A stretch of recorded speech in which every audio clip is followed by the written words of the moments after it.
Tamil reports நண்பர்களுக்கு வணக்கம். இன்றைக்கு நம்மளோட தோழர் ஏகே இணைந்திருக்கிறார். தோழர் வணக்கம். வணக்கம். தோழர், இன்னைக்கு ஜனவரி 22 ராமர் கோவில திறக்க போறாங்க. அப்படி பயங்கர தொடர்ந்து பாத்தீங்கன்னா நேஷனல் மீடியா ஃபுல்லா ராமர் கோவிலோட சிறப்பம்சங்கள், அயோத்தியா ரயில் நிலையம், விமான நிலையம், அயோத்தியா டூரிஸ்ட் அப்படி இப்படின்னு அள்ளி விட்டுக்கிட்டு இருக்கிறாங்க ஒரு பக்கம். இன்னொரு பக்கம் நீ என்னதான் பொங்குனாலும் சூத்திரம் தாண்டா நீ, அதை தெரிஞ்சுக்க அப்படின்னு நம்ம சுவாமியில இருந்து, அசாம் முதல்வர் ஹிமந்த் பிஸ்வால இருந்து, நம்ம நிதியமைச்சர் நிர்மலா சீதாராமன் முதற்கொண்டு மோடிக்கு வந்து முழுசா சொல்லிடுங்க தோழர், அது காப்பிரைட் இஷ்யூ ஆயிடுது. சுப்பிரமணிய சுவாமி பொருளாதார மேதை, இன்னும் நிறைய பட்டங்களுக்கு சொந்தக்காரன் இல்லையா?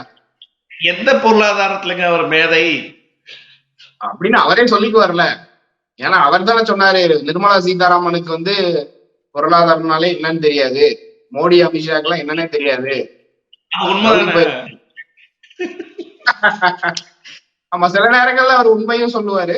சோ இப்படி ஒரு இதை பத்தி அவரே சொல்லிக்கிறது உண்மை ஆயிடாது, அதே நீங்க தெரிஞ்சுக்கணும். சோ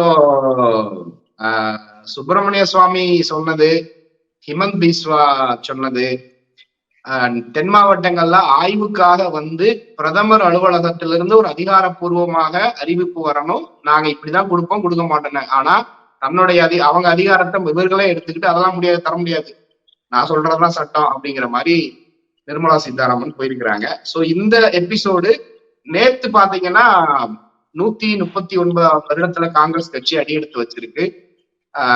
நாக்பூர்ல RSS தலைமையிடம் அம்பேத்கர் அவருடைய நினைவிடம் இருக்கக்கூடிய இடத்துல காங்கிரஸ் கட்சி தங்களுடைய பிரச்சார கூட்டத்தை தொடங்குது. வி ஆர் ரெடி, நாங்கள் தயார் அப்படிங்கிற முழக்கத்தோடு. அதுல ராகுல் காந்தி அவர்கள் பேசின ஒரு முக்கியமான விஷயம், அங்கதான் சனாதனத்துக்கு எதிராக நீ என்னதான் என்னைய வந்து மட்டம் தட்டினாலும், என் மேல அவதூற பரப்பினாலும், நான் ஒரு கொள்கையை எடுத்திருக்கிறேன், சமூக நீதி அரசியலை கையில எடுத்திருக்கிறேன், இது சித்தாந்த போர், நான் உறுதியா நிக்க போறேன்னு சொல்லிட்டு தொடர்ந்து அடிச்சு நொறுக்கிட்டு இருக்கிறாரு. அப்போ அங்க ஒண்ணு சொல்லியிருப்பாரு, இந்தியாவை ஆங்கிலேயர்கள் அடிமையாக்கி வச்சிருந்த மாதிரி இன்னைக்கு பிஜேபி இந்திய மக்களை அடிமையாக்குது, அதுக்கு பின்னாடி சனாதனம் தான் அப்படிங்கிற ஒரு இதை சொல்லாம அவர் சொல்லியிருக்கிறாரு. சோ இப்ப சுப்பிரமணிய சுவாமி மோடிய மட்டம் தட்டி பேசுறது, ஹிமந்த் பிஸ்வா பேசுறது, நிர்மலா சீதாராமன் பேசுறது, இந்த எபிசோட் எல்லாம் எப்படி பாக்குறீங்க தோழர்? தோழர், ரொம்ப லென்த்தியான ஒரு கொஸ்டின், அதை நான் செக்மெண்டா பிரிச்சுக்கிறேன். ஃபர்ஸ்ட் வந்து ராமர் கோயில் நீங்க ஸ்டார்ட் பண்ணீங்க, அதுக்கு சுருக்கமா நம்ம ஒரு விளக்கம். சரி, ராமர் கோயில் விஷயம் வந்து மிகப்பெரிய ஒரு பிரச்சனையா இந்தியாவில் மாறி அதற்கு நிறைய உயிர் சேதாரங்கள், வாழ்வாதார சேதாரங்கள், ஹிந்து முஸ்லீம் யூனிட்டி வந்து சீர்குலைந்தது, எல்லாம் ஓகே, இதெல்லாம் enough is done and dusted. ஆனா நீதிமன்றம் வந்து ஒரு தீர்ப்பு கொடுக்குறாங்க.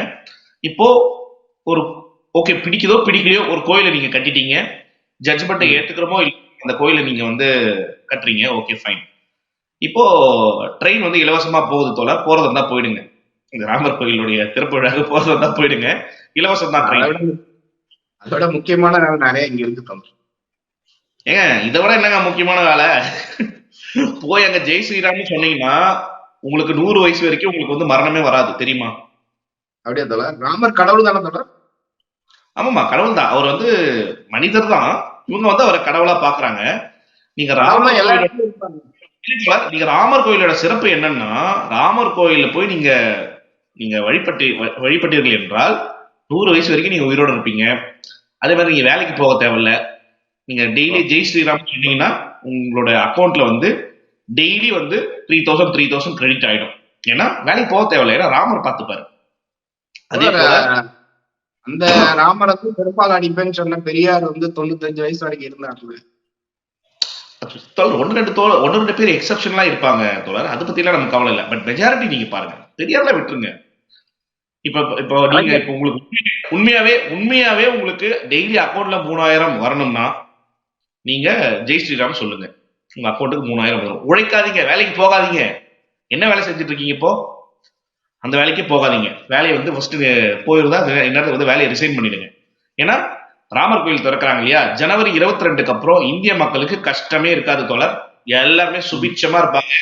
ராமர் கோவில் திறந்தவுடன் பாருங்க, அப்படியே உங்க வீட்டு வாசல்ல பாலாறு, தேனாறு, அப்புறம் தேவாமிர்தம், என்னென்ன அமிர்தமோ எல்லாமே போகும். அதுக்கப்புறம் இந்த நாட்டுல காய்ச்சல் இருக்காது, நோய் நொடி இருக்காது, மருத்துவமனைகளே இருக்காது. பாருங்க, நீங்க மருத்துவமனைகளே நம்ம மூடிடலாம். காவல்துறைன்னு ஒண்ணு இருக்கவே இருக்கக்கூடாது, நம்மளே போய் டெமாலிஷ் பண்ணலாம் ஒவ்வொரு காவல்துறையும். ஏன்னா ராமர் வந்து ராமர் கோயில் திறந்தாச்சு. அப்ப ராமர் வந்து அவதாரம் எடுத்து, அதனாலதான் மதுரை எய்ம்ஸ் கட்டாம வச்சிருக்காங்களோ. கரெக்ட் தோழர். அவங்க வந்து ஒரு தீர்க்க தரிசி. எதுக்கு ராமர் கோயிலை நம்ம திறந்துட்டா எய்ம்ஸ் தேவையில்லை. மக்களுக்கு வந்து டெய்லி நீங்க ராமர் ராமர் சொல்லும் போது உங்களுக்குள்ள சயின்டிபிக்கலாவே உங்களோட ஜீன்ஸ் வந்து குட் ஹார்மோன்ஸை சிந்தசைஸ் பண்ண ஆரம்பிச்சிடும். அந்த குட் ஹார்மோன்ஸ், குட் என்சைம்ஸை வந்து இன்டர்ன் வந்து கொடுக்கும். நீ நம்ம சொல்லிக்கிட்டே போலாம். நீங்க நானோ டெக்னாலஜி, இதுக்கு கீழே வேற ஏதாவது டெக்னாலஜியை போய் நீங்க ரிசர்ச் பண்ணா கூட ஜனவரி 22க்கு அப்புறம் இந்த உலகமே சுபிட்சமா இருக்கும்.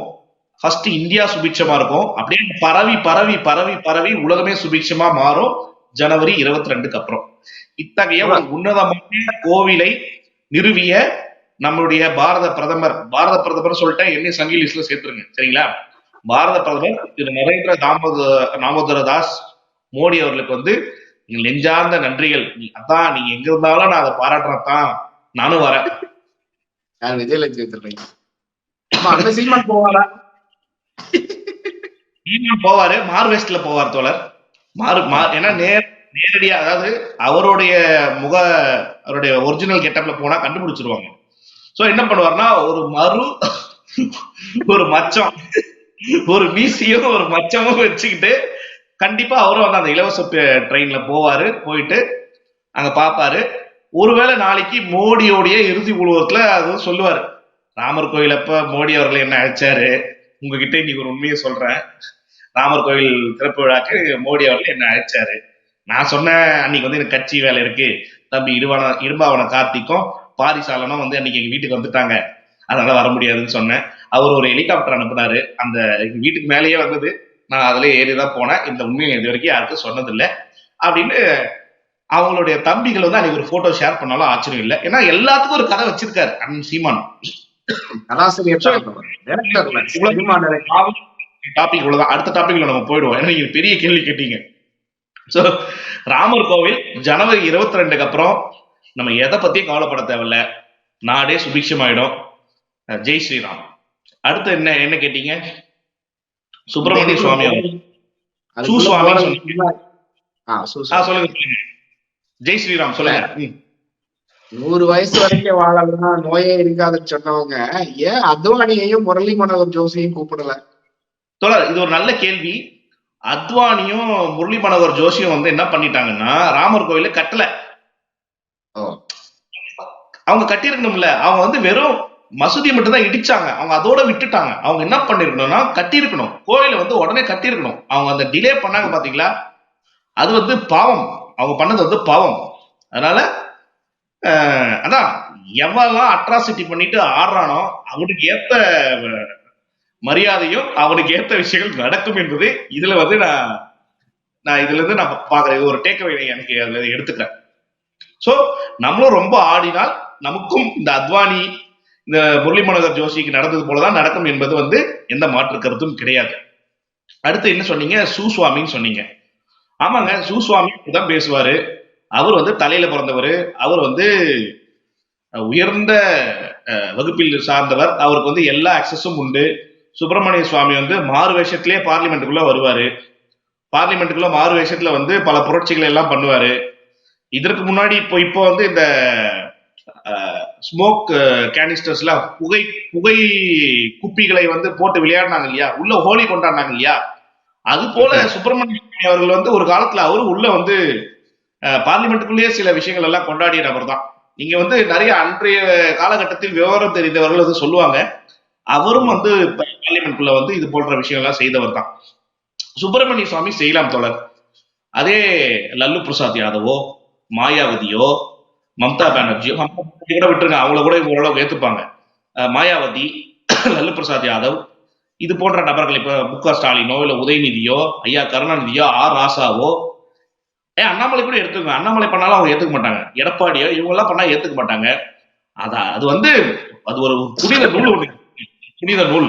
அந்த புனித நூலை அணிந்தவர்கள் வந்து நிறைய நூல் படிப்பாங்க. அவங்க அவங்க நிறைய நூல் எல்லாம் படிச்சுட்டு அந்த நூல்ல இருக்கிற விஷயங்கள் எல்லாம் வந்து அந்த நூல்ல வந்து டீகோட் பண்ணி வச்சுப்பாங்க. அது புரியலைங்க அவங்களுக்கு. நிறைய நூல் வாசிச்சுட்டு அந்த நூல்ல வாசிச்சதெல்லாம் இவங்க வந்து ஒரு நூலுக்குள்ள என்கிரிப்ட் பண்ணிடுறாங்க. அந்த நூலுக்குள்ள என்கிரிப்ட் பண்ணிட்டு அந்த நூல் இப்படி போட்டுக்கிறாங்க. அந்த நூல் இப்படி கொண்டால் அவர்கள் யாரை வேண்டுமானாலும் எப்படி வேண்டுமானாலும் பேசலாம். அவர்களுக்கு அந்த லைசன்ஸ் கொடுத்துருவாங்க. அதனால வந்து அது மோடியாகவே இருந்தாலும் அவரை பத்தி பேசலாம். மோடியோடைய திருமண வாழ்க்கை என்னாச்சு, அவருடைய மனைவியை விட்டுட்டு வந்தவர்களாம் வந்து ராமர் கோயில் திருப்புழாக்கு வந்து வரலாமா அப்படிங்கிற கேள்வியெல்லாம் வந்து இது போன்ற நபர்கள் வந்து கேட்கலாம். நீங்களோ நானோ சாமானிய மக்களோ கேட்க முடியாது. அது வந்து பார்ப்பனியத்தின் வந்து ஒரு இம்யூனிட்டி, கான்ஸ்டிடியூஷனல் இம்யூனிட்டி. கான்ஸ்டிடியூஷன்ல இல்ல, ஆனா இவங்களாவே வந்து ஒரு இம்யூனிட்டி வந்து கொடுத்துடலாம். சுப்பிரமணியம் இது. அடுத்து நீங்க என்ன சொன்னீங்க? ஹிம்மத் பிஸ்வாவா? தோழர், அருமையான முதல்வர் தோழர். அசாம் வந்து அப்படியே கொடுத்து வச்சிருக்கணும். இந்த மாதிரி ஒரு முதல்வர் கிடைக்கிறதுக்கு வந்து கொடுத்து வச்சிருக்கணும். ஒன்னும் சொல்றதுக்கு இல்ல தோழர். அதாவது அவருடைய பேச்சுகளை நானும் பார்த்துட்டு தான் வரேன். ஒரு பிற்போக்குவாதி எப்படியெல்லாம் இருக்கக்கூடாது என்பதற்கு ஒரு டெம்ப்ளேட், ரெடிமேட் டெம்ப்ளேட் வந்து ஹிம்மத் பிஸ்வா தான். எனக்கு என்ன ஆச்சரியம்னா, மனுஷன் காங்கிரஸ்ல இருந்தாரு, அப்படியே பல்ட்டி அடிச்சு பிஜேபிக்கு வந்து சிஎம் ஆயிட்டாரு. அந்த வடிவேல் வந்து ஒரு டைலாக் சொல்லியிருப்பாரு, இருக்கும் மேடையிலே அப்படியே கட்சி மாறி தாவி போன அந்த நபர் தான். இவர் போன்ற நபர்கள்லாம் ஆணவ பேச்சு எல்லாம் பேசிட்டு தான் தோழர் இருப்பாங்க. இந்தியாவுடைய சாபக்கேடு இது போன்ற நபர்கள் வந்து ஆட்சி அதிகாரத்தில் அமர்ந்து கொண்டு நாட்டை வந்து வளர்ச்சி பாதையில அழைச்சிட்டு போகாம பின்னோக்கி இழுத்துட்டு போறாங்க. இருக்கிற வளர்ச்சியை வந்து காலி பண்ணிட்டு போயிடுறாங்க. கொஞ்சமாவது ப்ராக்ரஸ் ஆகுது. காங்கிரஸ் வந்து என்னதான் காங்கிரஸ் வந்து அவர்களுக்குள்ள சில பிற்போக்குத்தனங்கள் இருந்தாலும் அதன் தலைமை அது வந்து நீங்க நேரு காலத்திலிருந்து நீங்க பார்த்துட்டு வாங்க. நேரு, அப்புறம் லால் பகதூர் சாஸ்திரி, இந்திரா காந்தி, ராஜீவ் காந்தி, அதன் பிறகு சோனியா காந்தி அவங்க பிரைம் மினிஸ்டரா இல்லைனாலும் அவர்கள் வழி நடத்தியது மன்மோகன் சிங் மூலமாக. இன்று ராகுல் காந்தி, காலத்துல கூட அவங்க வந்து they were to some extent they were good, அந்த அளவுக்கு தான் இருந்தாங்க. ஆனா அவர்கள் இந்த நேஷன் பில்டிங்கிற ப்ராசஸ வந்து ஓரளவுக்கு கட்டியமைத்துக் கொண்டே வந்தார்கள். ஆனா இந்த ஹிம்மத் பிஸ்வா போன்ற ஆட்கள் எல்லாம் வந்து அதை பின்னோக்கி இருக்கிறாங்க. அந்த வந்த முன்னேற்றத்தை கூட வந்து இவங்க வந்து தடுத்து பின்னோக்கி இழுத்துட்டு போறாங்க. நீங்க தடுத்தா கூட பரவாயில்ல, தடுத்தாக்கினா கூட அதே இடத்துல நிற்கும். ஆனா பின்னோக்கி இழுத்துட்டு போறாங்க. இன்னைக்கு பாருங்க, சோசியல் மீடியா இருக்கட்டும், மெயின் ஸ்ட்ரீம் மீடியாவா இருக்கட்டும், கோடி மீடியாவா இருக்கட்டும், எல்லாத்துலயுமே அவங்களோட டாமினேஷன். தொடர்ந்து தவறான கருத்து உருவாக்கங்கள், எக்ஸ்பர்ட்ஸ் போல வந்து பேசுறது, இந்த சாய் தீபக் போன்ற ஆட்கள், அப்புறம் இந்த யூடியூப்ல வந்து நிறைய ஷார்ட்ஸ் வீடியோஸ் எல்லாம் போடுறாங்க. இதெல்லாம் அதாவது படிச்சவன் வந்து முட்டாள்தனமான விஷயங்களுக்கு வந்து அடிமையாகும் போது அந்த நாட்டை ஒண்ணுமே பண்ண முடியாது தோழர். படிச்சவன் எஜுகேஷன் வந்து இட்ஸ் வந்து உங்களுடைய அறிவு கண்ணை திறக்கணும். கொஞ்சமாவது குறைஞ்சபட்சமாவது உங்க அறிவை யூஸ் பண்ணணும் தான் எஜுகேஷனோட பர்பஸ். இன்னர் லைட்னு சொல்லுவாங்க, இன்னர் விஸ்டம்னு சொல்லுவாங்க. அதெல்லாம் கொஞ்சம் கூட இங்க வந்து ஒர்க் அவுட் ஆன மாதிரி தெரியல. சாய் தீபக் போன்ற ஆட்கள் சுப்ரீம் கோர்ட்ல சீனியர் கவுன்சிலா இருக்காரு. ஆனா அவர் பேசுற விஷயம்லாம் நான் வந்து ஒரு சனாதனி, தர்மத்தை பத்தி பேசுறேன். ஒரு உச்ச நீதிமன்ற வழக்கறிஞர் வந்து நியாயத்தை தான் பேசணும், ஜஸ்டிஸ்க்காக தான் குரல் கொடுக்கணும். தர்மத்துக்கு வந்து அவர் குரல் கொடுக்க வேண்டிய அவசியம் இல்லை. அதுக்கு நீங்க என்ன பண்ணுங்கன்னா, போய் பஜனை மடத்துல போய் உட்காந்துக்கோங்க. இது போன்ற விஷயத்த நீங்க உட்காந்துட்டு தர்மா நியாயான்னு பேசிக்கிட்டு இருங்க. நித்யானந்தா பேசுறான் பாத்தீங்களா, அது போல பேசிக்கிட்டு இருங்க. ஆனா இந்த வெல் லேர்ன்டு இன்டலெக்ட்ஸ் போலவே தெரிவாங்க. ஆனா அவங்க பேசுறது எல்லாமே ஒரு சார்பு உடையதாக இருக்கும். அது போலதான் இந்த ஹிம்மத் பிஸ்வா, இன்னும் பல நபர் என்னால சொல்ல முடியும். இவர்கள் நாட்டை வந்து பின்னோக்கி, அதாவது இந்த ரவிசங்கரா, ஜெய்சங்கரா, நம்மளுடைய வெளியுறவு, இவங்கெல்லாம் இந்த நிர்மலா சீதாராமன் சொன்ன உடனே அடுத்த விஷயத்துக்கு போயிடுறேன். நீங்க ஒரு மாநிலத்துக்கு, நீங்க சொல்றது அந்த சொன்ன விஷயத்துக்கு தான் நானும் வரேன். ஒரு மாநிலத்துக்கு நீங்க வெள்ள நிவாரண வெள்ளம் வந்து வந்திருக்கு, வெள்ள பாதிப்புகளை வந்து பார்த்து ஆய்வு செஞ்சு அதை பத்தி தான் நீங்க பேசணும். அதை விட்டுட்டு கோயிலுக்குள்ள போயிட்டு உண்டியில காசு போடாத, தட்டுல போடு, இதெல்லாம் எப்படி இருக்கு தோழர்? உண்டியல் போனா அரசாங்கத்துக்கு போகும், அரசாங்கத்துக்கு போறதுதான் சரியா இருக்க முடியும். மக்கள் வந்து அரசாங்கத்துக்கிட்டே தன்னுடைய நம்பிக்கை, தன்னுடைய பக்தி, இது எல்லாமே வந்து சரி ஓகே, ஒரு சின்ன காணிக்கையே கொடுக்குறாங்க. அரசாங்கம் அதை வைத்து அந்த கோயிலை மேம்படுத்துறாங்க. அரசாங்கமும் எடுத்துட்டு போடல. அந்த கோயிலுக்கு கழிவறைகள், அந்த கோயிலுக்கு தேவையான அடிப்படை வசதிகள், இதைத்தான் அவங்க செய்யறாங்க. ஆனா நீ அந்த தட்டுல போடு, அப்ப என்ன பண்றது? தட்டுல போட்டு அவர் எடுத்துட்டு போயிடுவாரு. அதுதானே நீங்க சொல்ல வரீங்க. ஒரு அமைச்சரா இருந்து இதுதான் நீங்க சொல்றீங்களா? நீங்க வந்த பர்பஸ் என்ன? வெள்ளத்தை பத்தி நீங்க ஆய்வு செஞ்சு அதுக்கான அறிக்கையை கொடுக்கணும். அறிக்கையை கொடுத்துட்டு அந்த அறிக்கை, அந்த துறை சார்ந்த வல்லுநர்கள், அந்த துறை சார்ந்த நிபுணர்கள் தான் வந்து அதுல நேஷனல் டிசாஸ்டரா இல்ல அந்த என்ன மாதிரியான டிசாஸ்டர், அதுக்கு எவ்வளவு ஃபண்ட்ஸ் அலோகேட் பண்ண முடியுங்கிறது அவங்க தான் சொல்லணும். நீங்க யாரு? பக்கத்து பிரஸ் மீட்லயே நீங்க எல்லாத்தையும் முடிவு பண்றீங்கன்னா அப்புறம் எதுக்கு எக்ஸிகியூட்டிவ் சிஸ்டம்னு ஒண்ணு எதுக்கு வச்சிருக்கீங்க? எதுக்கு வந்து பியூரோக்ராட்ஸ் வச்சிருக்கீங்க? Expert team opinion கொடுக்கட்டுங்க.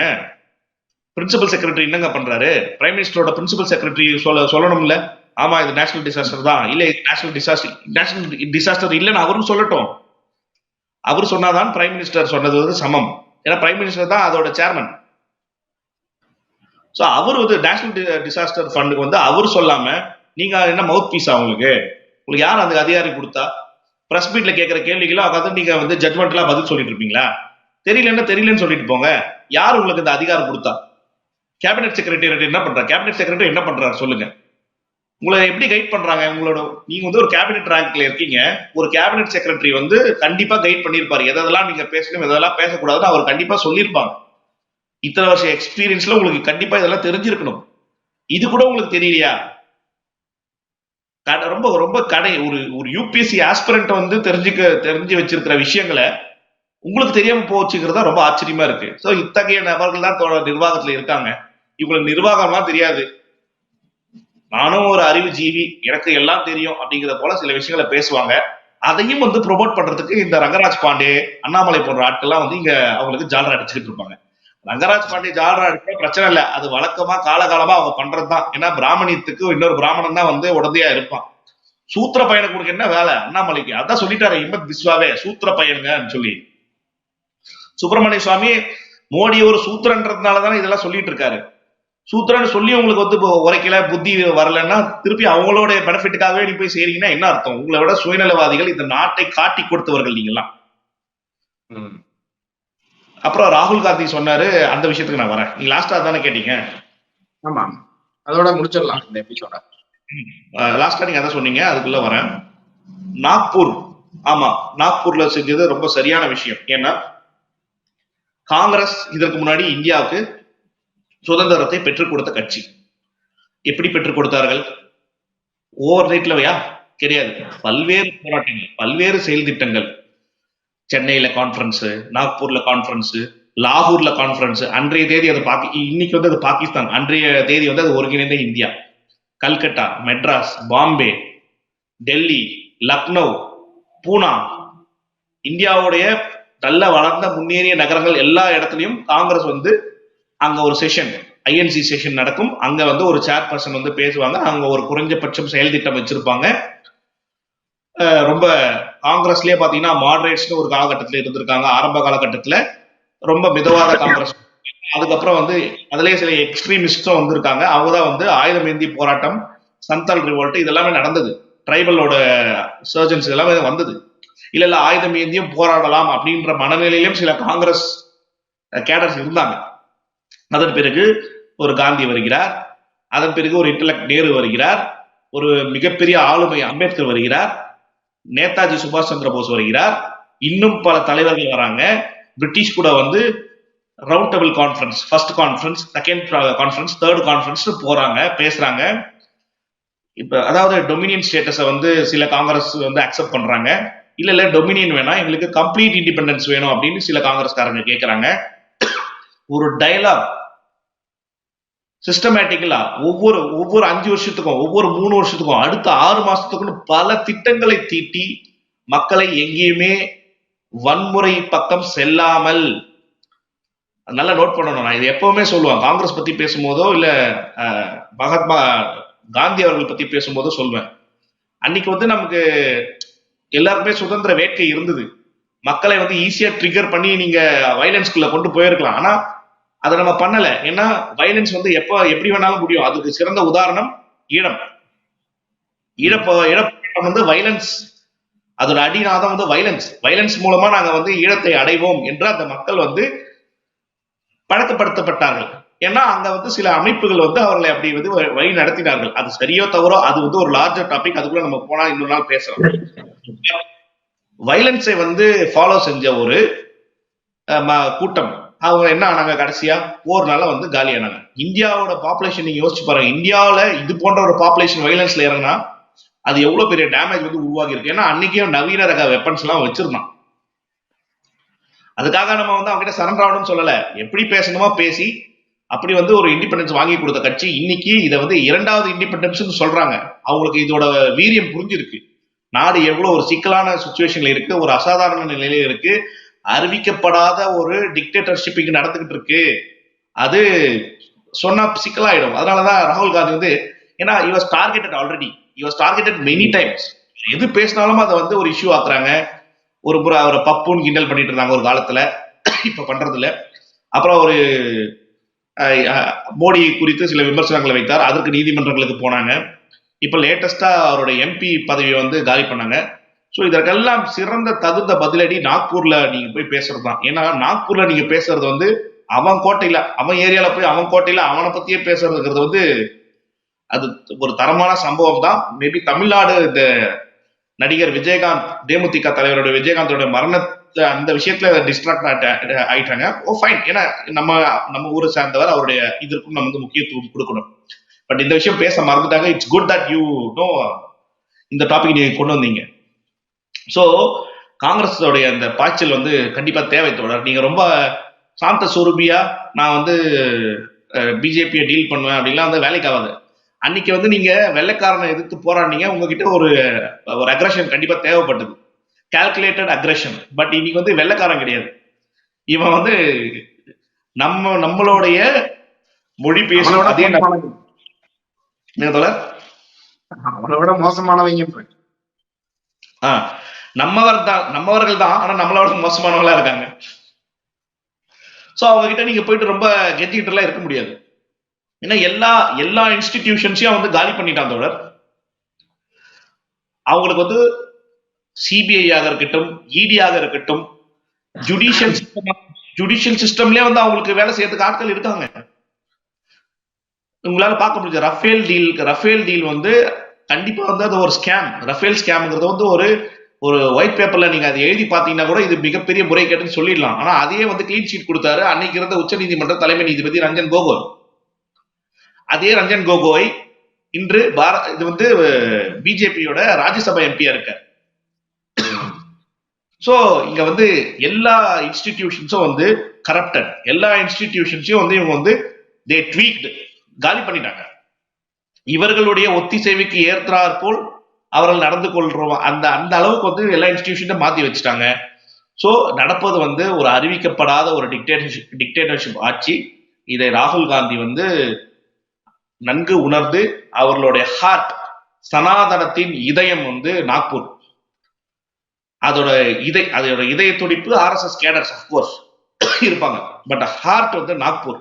அங்க போய் அவர் பேசியிருக்காரு. இந்தியாவுடைய 2வது சுதந்திர போராட்டம், செகண்ட் இண்டிபெண்டன்ஸ் வார், இண்டிபெண்டன்ஸ் ஸ்ட்ரகிள், இண்டிபெண்டன்ஸ் ப்ரொடெஸ்ட், இது எல்லாமே வந்து பொருந்தும். அந்த ஒரு விஷயத்த ராகுல் காந்தி பேசியது வந்து நம்ம வந்து கண்டிப்பா உள்ளபடியே ஏற்றுதான் ஆக வேண்டும். இளைஞர்களும் வந்து இதற்கு முன் வர வேண்டும். கண்டிப்பா அவர் நம்ம சப்போர்ட் பண்ணணும் தோழர். அவரோட அந்த அடுத்து மணிப்பூர்ல ஸ்டார்ட் பண்றாரு அந்த யாத்திரை, அந்த நியாய யாத்திரையா, பாரத் ஜோடோ யாத்திராவா, நீதி யாத்திரை, ஆமா, அதற்கும் வந்து நம்ம சப்போர்ட் பண்ணணும் தோழர். இட்ஸ் குட் தட், ஏன்னா நாக்பூரை யாரும் இது வரைக்கும் பேசினது இல்லை. நாக்பூரை எதிர்த்து வந்து பேசுறவங்க வந்து கண்டிப்பா அதோட பின்விளைவுகளை வந்து யோசிக்கிறீங்க. ஏன்னா கண்டிப்பா இவங்க அடுத்த அடி எப்படி அடிப்பாங்கன்னு தெரியும். ஏன்னா பார்ப்பனியம்ங்கிறது வந்து ஒரு பல்லாயிரம் வருஷம் இங்க ஒரு லாபியோட வந்து வெற்றிகரமாக இயங்கிட்டு இருக்கு. காலத்திலேயே வந்து அது சக்சஸ்ஃபுல்லான ஒரு லாபி தான் அது. அதன் பிறகு சிஸ்டமே அவங்க தான் இன்னைக்கு. இப்ப அவங்க எந்த அளவுக்கு ராகுல் காந்தியை வந்து விட்டு வைப்பார்கள், காலி பண்ணுவாங்கிறது வர போக தான் நம்ம பார்க்கணும் தோழர். பட் என்ன ஆனாலும் நம்ம வந்து ராகுல் காந்திக்கு உறுதுணையாக இருப்போம் என்பதுல மாற்று கருத்து கிடையாது. ஆனா ஒண்ணு, ஜனவரி 22க்கு அப்புறம் எந்த பிரச்சனையும் இருக்காது நாட்டுல. தொடர்ந்து பேசுவோம். நன்றி நன்றி நன்றி நன்றி தோழர்.